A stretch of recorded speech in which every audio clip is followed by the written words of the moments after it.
Hola, buenas tardes a todos. Soy la doctora Alejandra Mortoro, médica especialista en psiquiatría, y la charla correspondiente al día de hoy es sobre los problemas médicos comunes en pacientes con enfermedad de Alzheimer, ¿sí?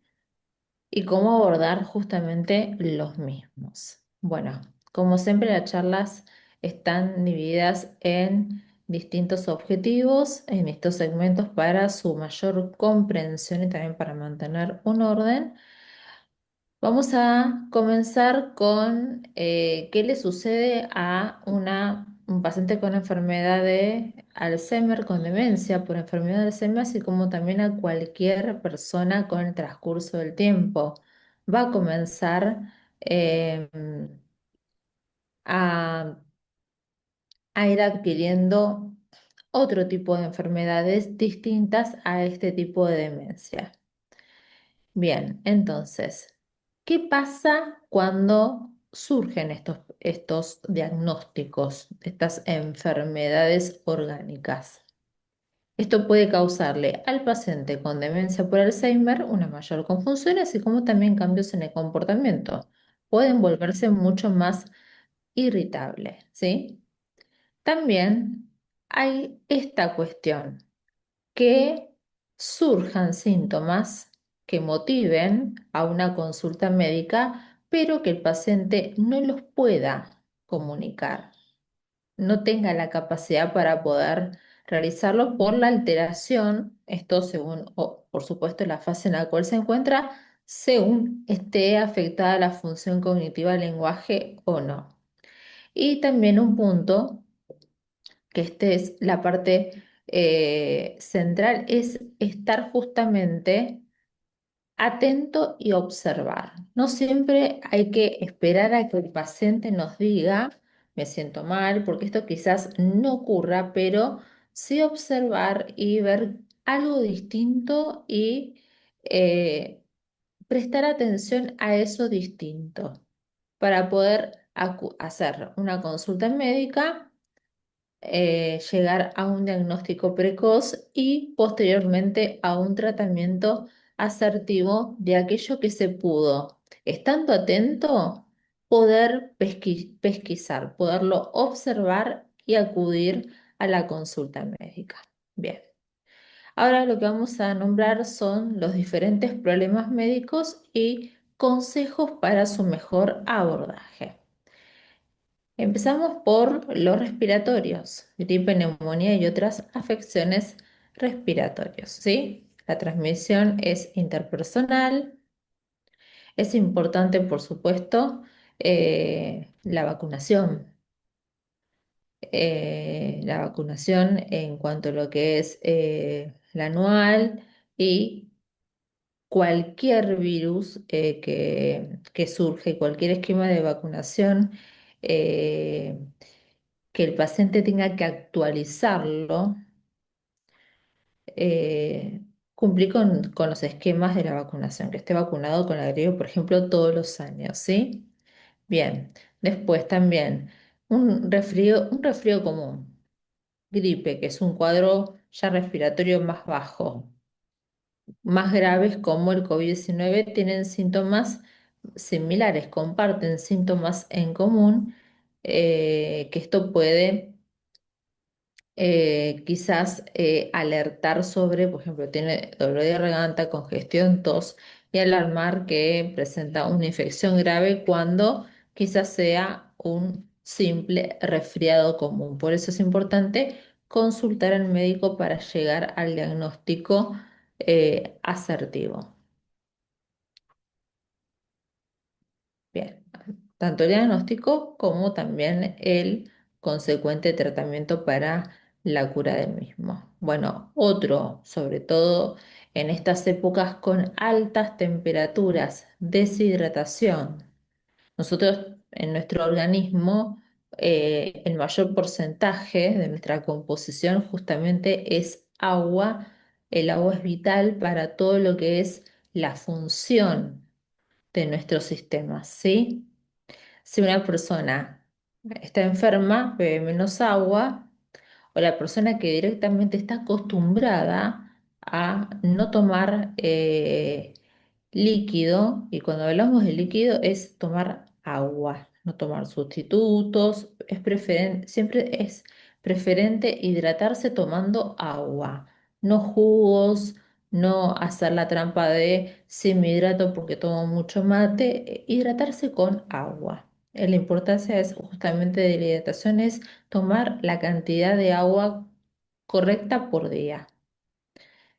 Bien, sobre todo en climas calurosos y también sobre todo con esa transpiración que es casi imperceptible en la piel cuando estamos en lugares que no tienen que ser estrictamente lugares calurosos, estar en una plaza bajo el sol, sino por ejemplo en casas que no están con una temperatura adecuada, ¿sí? Por ejemplo, aire acondicionado o algún electrodoméstico que brinde un poco, que tenga un poco la temperatura alta.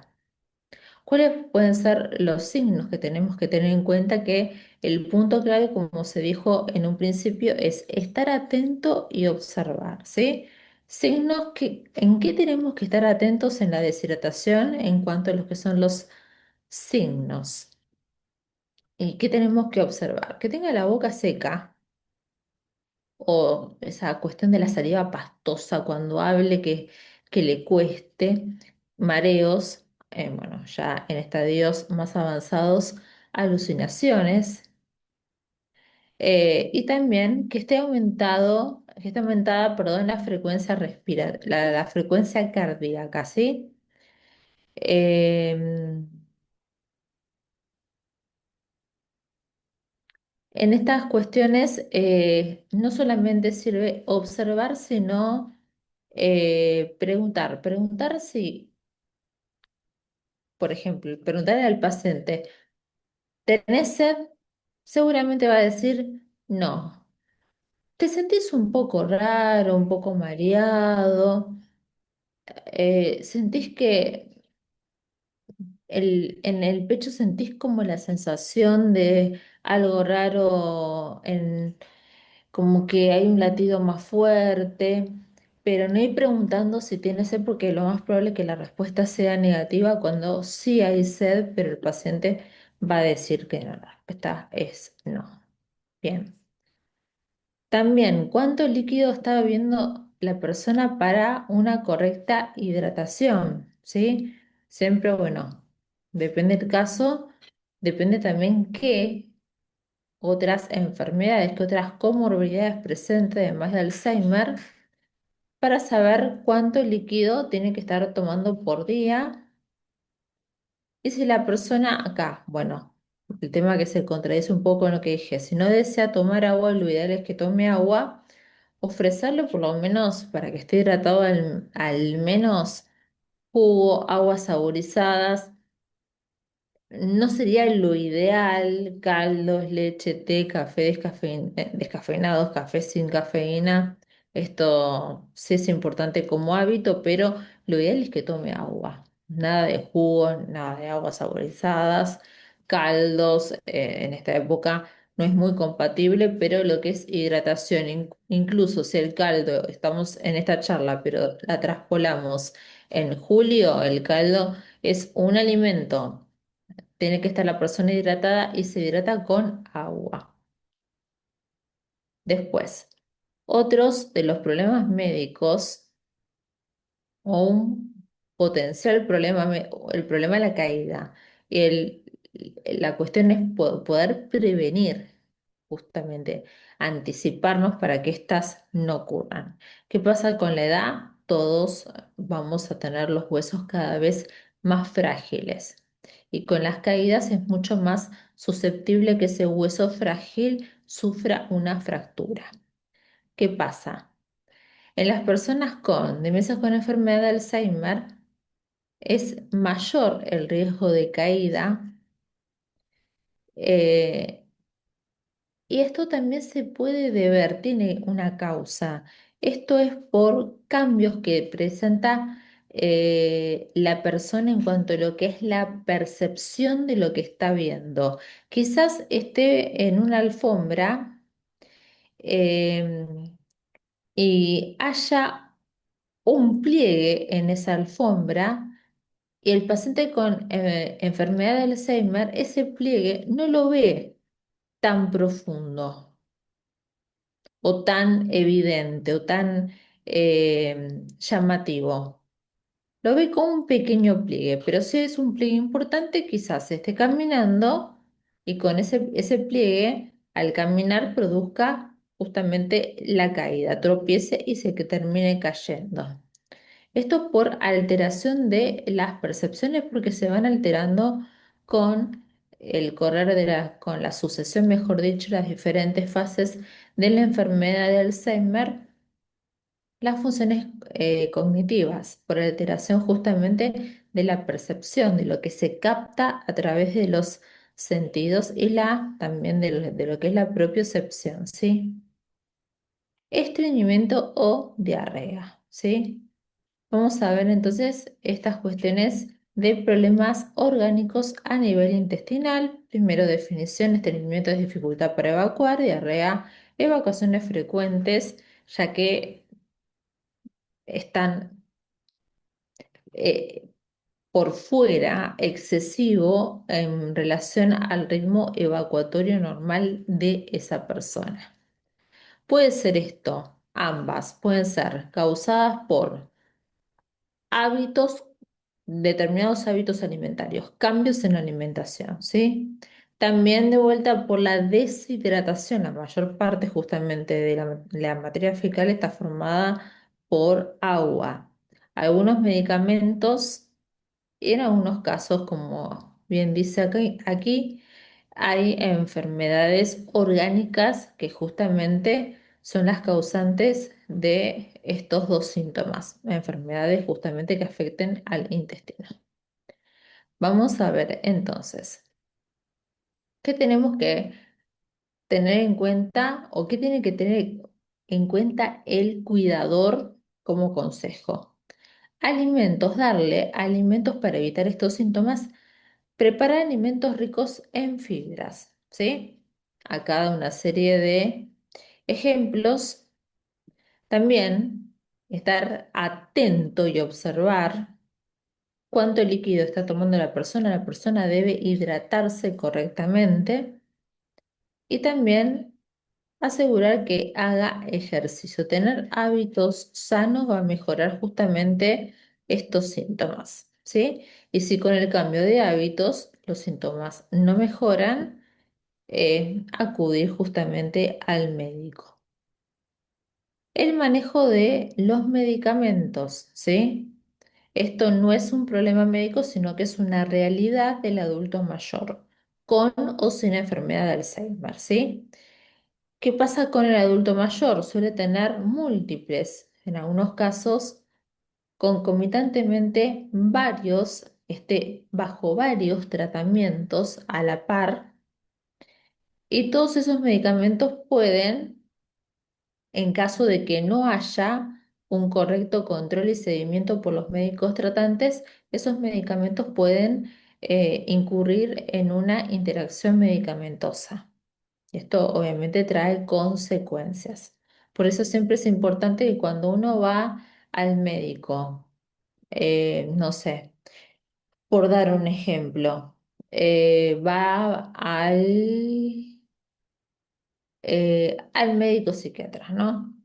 Es importante ir con el listado, ir obviamente con el motivo por el cual están consultando, ir con el listado de toda la medicación actual que está tomando el paciente, el nombre del medicamento, no solamente el nombre comercial, el nombre del medicamento, de cuántos miligramos, cómo lo toma a lo largo del día, ir con ese listado para que después no llegar a esa instancia de las interacciones medicamentosas, de que el otro médico tratante, el que está haciendo la primera consulta, le termine indicando un medicamento que justamente interactúe de manera incorrecta con los que antes tomaba. Y otra cuestión es que esta polifarmacia a la que está expuesto el adulto mayor y también el paciente con enfermedad de Alzheimer va a necesitar justamente la cooperación de los cuidadores para poder tomar los medicamentos, ¿sí? Bien, entonces, eh, lo más importante es tener, esto es tanto para tratamientos que tengan que ver con, estén estrictamente relacionados con em, la demencia por enfermedad cerebral, así como también con el resto de la medicación. El listado de medicamentos, el nombre de cuántos miligramos y hacer una lista de este medicamento. Tiene que tomar el comprimido a la mañana, al mediodía, a la tarde, a la noche, hacer un esquema para tener un orden visual de qué medicamento está tomando y cómo lo está dosificando, o mejor dicho, cuánto tiene que tomar durante el transcurso del día, ¿sí? También que esté esto bajo la responsabilidad del cuidador y si está dentro del entorno familiar, como se dijo en otras charlas, la importancia de que vaya rotando el rol del cuidador, que no siempre recaiga sobre la misma persona para evitar la sobrecarga física y psíquica. Bien, el tema del organizador de pastillas, en este caso no sería lo más apropiado porque puede tomar de más, puede olvidarse una toma. Lo mejor sería que haya un responsable que tenga la medicación, que se la indique de acuerdo al esquema dado por el médico tratante y corroborar que realmente tome la medicación, ¿sí? Eso es lo más asertivo para estos casos. No solamente entregar el pastillero diciendo tiene todo ordenado en el pastillero y él sabe tomar las pastillas. Esto, la enfermedad se me va avanzando, entonces ya esa confianza uno no la puede depositar tan livianamente, sino hay que hacer lo que se dijo anteriormente, estar atento y observar también a cómo el paciente está tomando la medicación, no dejársela solamente a su cargo. Eso también lo mismo, si la persona vive sola, que la llame para recordar a que tome la medicación, es difícil esto de poder corroborar si post llamado la toma o no. Acá, este sí es un punto importante. Hay dificultades en la deglución, hay dificultades, trastornos deglutorios, no puede tragar un comprimido. Bueno, pedir al médico si existen otras formas de presentación que no sean en esas cápsulas grandes o si son comprimidos que se pueden justamente triturar para poder ponerlo, por ejemplo, en el yogur, en alguna comida y que sea mucho más fácil que el estar tomando por vía oral un comprimido o una cápsula, ¿sí? Bien, el tener un orden de la toma de los medicamentos y por supuesto, si empieza a tomar un medicamento nuevo y aparece un efecto secundario, el paciente preguntándole a ver cómo te sentís con esta medicación y de a poquito ir empezando a hacer preguntas simples que puedan ser respondidas con un sí, un no. ¿Notas algo raro? Que pueda decir sí, no, si dice sí, bueno, empezar a indagar, pero siempre con preguntas simples que permitan estas respuestas simples. Si hay algún síntoma que implique un efecto secundario a la toma de ese nuevo medicamento, acudir a urgencias o a su médico tratante, ¿sí? Y no discontinuar los esquemas psicofarmacológicos o los esquemas de cualquier médico tratante. No hay que abandonar la medicación y si el medicamento hay que tomarlo todos los días, se toma todos los días y no tomar día por medio porque me falta la receta. Ir anticipándose también. Cuando en el blister se ve que falta la mitad, ya empezar a, si falta para la consulta, empezar a pedir la receta para no interrumpir el tratamiento y no empezar a tomar un día sí y un día no para que me alcance hasta la próxima consulta. Otro de los problemas, la incontinencia. Puede pasar, obviamente, no solo en enfermedad de Alzheimer, pero en el caso de enfermedad de Alzheimer, en las etapas más avanzadas, donde ya hay alteraciones orgánicas. Bien, ¿qué puede presentar el paciente también? Acá dice accidente, más que nada una dificultad.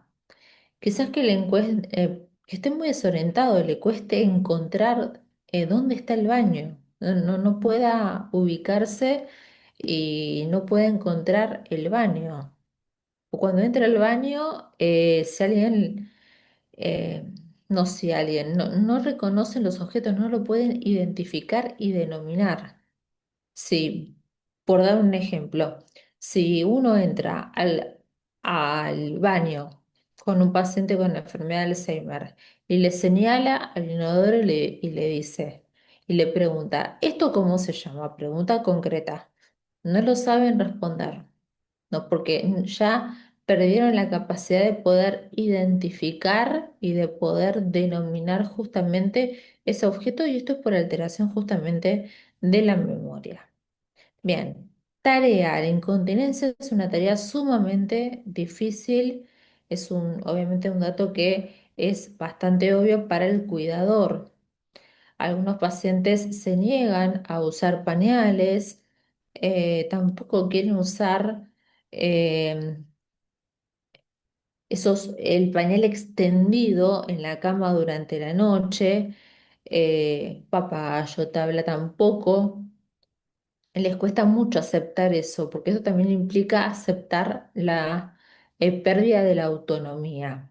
Bueno, con paciencia empezar a implementar justamente que puedan utilizar estas herramientas que permitan controlar o tener un mejor manejo y abordaje de la incontinencia, ¿sí?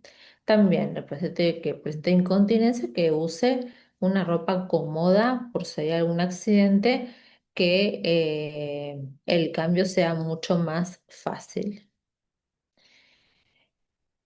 Puede ser causada por enfermedades justamente de orgánicas a nivel urinario, por acción, por efecto secundario de algunos medicamentos, diabetes, acá, consumo de cafeína, por eso siempre el hábito del café descafeinado. En algunos casos se puede tratar la incontinencia, en otros no. Esto va a ser informado por el médico tratante luego de la evaluación, ¿sí? Consejos. Consejos para el cuidador, para que pueda sobrellevar de una forma mucho más fácil este problema orgánico, ¿sí? Bueno, líquidos, limitarlos después de una determinada hora, es decir, ya a partir de las 6 de la tarde, cuando es la última parte de la tarde, que se hidrate bien durante lo que es la primera parte del día, pero ya cuando comienza a llegar la noche, evitar tomar en exceso líquidos, ¿sí? Más porque esto va a exacerbar justamente la incontinencia y va a ser un trabajo mucho más arduo para la persona que lo está cuidando. No darle líquidos con cafeína, café, té, todas esas infusiones. Si necesita ir al baño seguido, si se tiene que despertar durante la noche para ir al baño, enseñarle, mostrarle cómo ir, quitar obstáculos para que no se caiga, también es importante. Poner esta cuestión de que ella pierde la capacidad para poder identificar y reconocer objetos. En la cuestión de la desorientación, ¿dónde está el baño? Un cartel bien grande que diga baño y dentro del baño otro cartel que diga inodoro. Esto puede causar quizás rechazo en un inicio, en el paciente, pero con la desorientación justamente esto lo va a ayudar. Otra cuestión es usar ropa que sea cómoda. Paciente con incontinencia, cuando surgen algún tipo de accidentes debido a la incontinencia, lo más práctico es que la ropa sea cómoda para poder resolver ese accidente de la manera mucho más rápida, ¿sí? Ropa interior desechables, los protectores para la cama, que también es, así como los pañales, el protector para la cama muchas veces los pacientes se niegan, pero es como se dijo anteriormente por esta... Eso, yo como Alzheimer. Aparte le vas a poner el baño, inodoro, si ya no entienden más nada. Porque es una tarada. Me hacen reír los pies. Sí. ¿Qué va a entender el baño, inodoro? Qué hambre que tiene pobres. ¿Eh?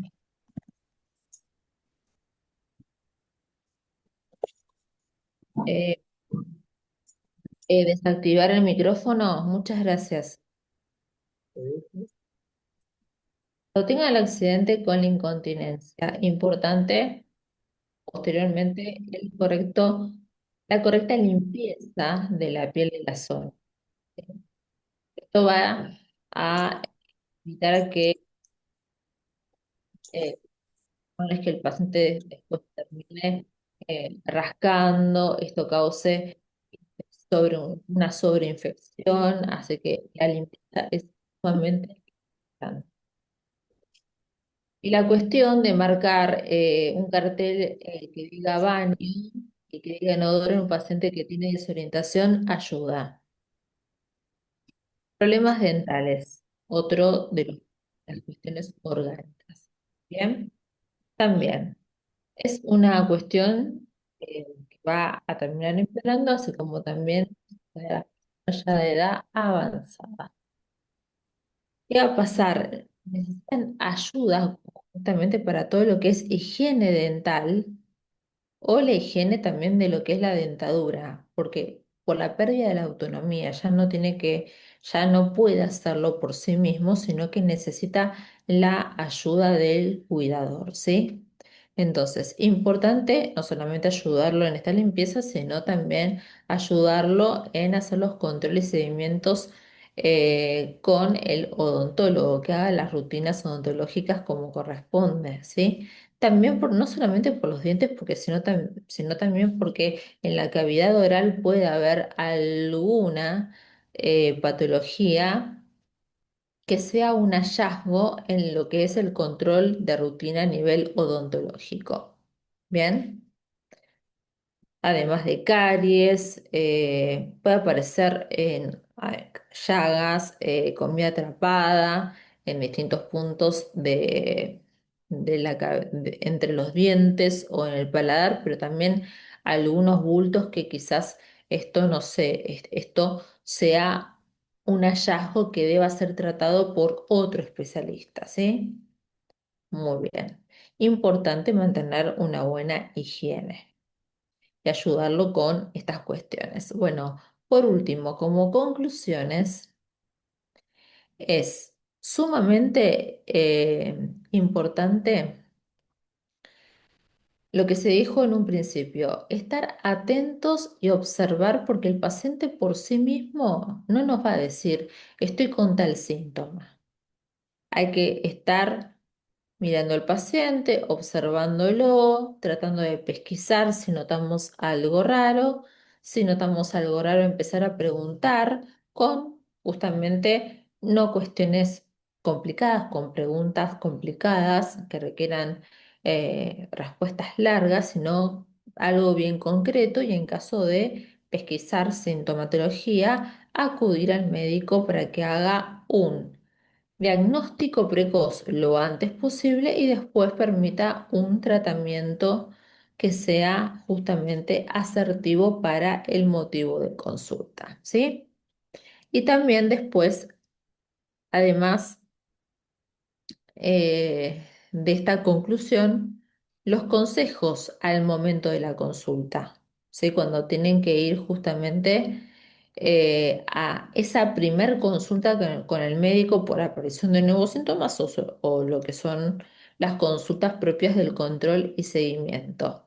Hay que tratar de, en lo posible, no sé, disponibilidad horaria en la agenda en donde van a tener la consulta, elegir el mejor momento del día para esa persona, ¿sí? Preferentemente cuando no haya mucha gente. Después, informarle, por ejemplo, al recepcionista o a la recepcionista que la persona padece Alzheimer para que esté al tanto y evitar algún malentendido, ¿sí? Eh, por ejemplo, puede que sepa que tiene Alzheimer porque quizás con la espera puede estar mucho más irritable, mucho más nervioso. En ese momento hay que tratar de eh, bajar un poco la irritabilidad, la impaciencia, más que nada, charlando o llevando algo con el cual el paciente se pueda entretener y pueda mermar la impaciencia, que es bastante propia de la consulta médica. Bien. Otro de los puntos es llevar algo para comer y algo para tomar, ¿sí? O como dije anteriormente, un objeto o actividad que disfrute. Si aprendió a usar el celular y hay alguna aplicación que sepa manejar y que eso lo mantenga entretenido y lo ayude para la espera, mucho mejor, ¿bien? Pero puntos importantes del paciente.